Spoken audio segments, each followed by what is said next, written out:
So masimke ngoku i-past tense size apha kuthi ngoku. Haleluya.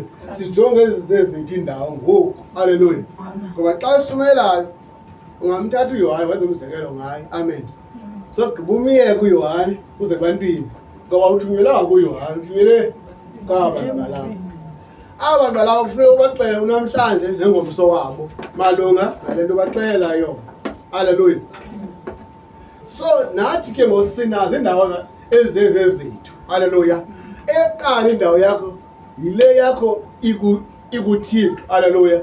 Le bafuna ungasuswa komnye umuntu kubani? uThixo. Haleluya. Uthi uzikhonzela ubone wetha lo mntango sengasafuni inkonzo. Ungena uthethe umntango uphume bani? uYesu Kristu.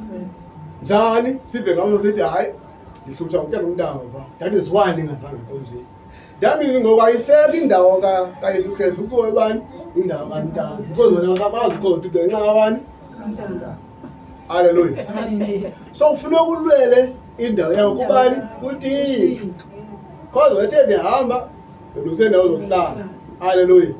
So la ndawo zangathi ndibuyila andifumenanga indawo zigcwele ikhona uyifumene. That is why iBhayibhile nina isinesakhiwo esikindawo ziphezulu ezulwini ezinganzwanga ngasandla nenyama esisesomoya esikubani? esikuThixo. That means kudala saba nayo indawo. Haleluya.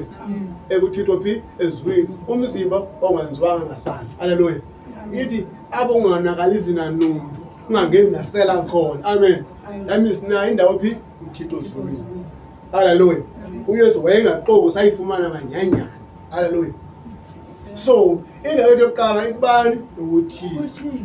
enguThixo onguThixo onekhwele. Haleluya. Efuneka siyaba akho muntu simcomparison naye kuloo ndawo leyo. Haleluya. Siyayazi bani noThixo enguThixo unami. That's why wahlala kum nami ngihlale kuni. Ningekum aninawenza. Haleluya. Amen. Siyafundisa kwandithi. Haleluya. Indawo yakho yesibini yile ndawo inyama yakho ekuyo ngoba uThixo ukuya ngantoni? Ngokomoya. So gade ngoyintoni? umzimba wakho. Haleluya. Uba uphi na? Haleluya. So if uhlala wayithawa indawo yakho. Haleluya. If uhlala phe endlini yakho, indlu yakho yintoni? Yindawo yakho. Haleluya.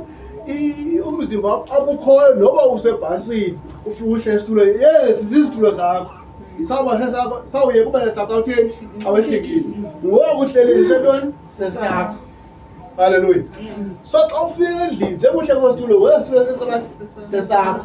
Xa unophuma uhambe uphinde uhleli usuze kulo yintoni? Indawo yakho.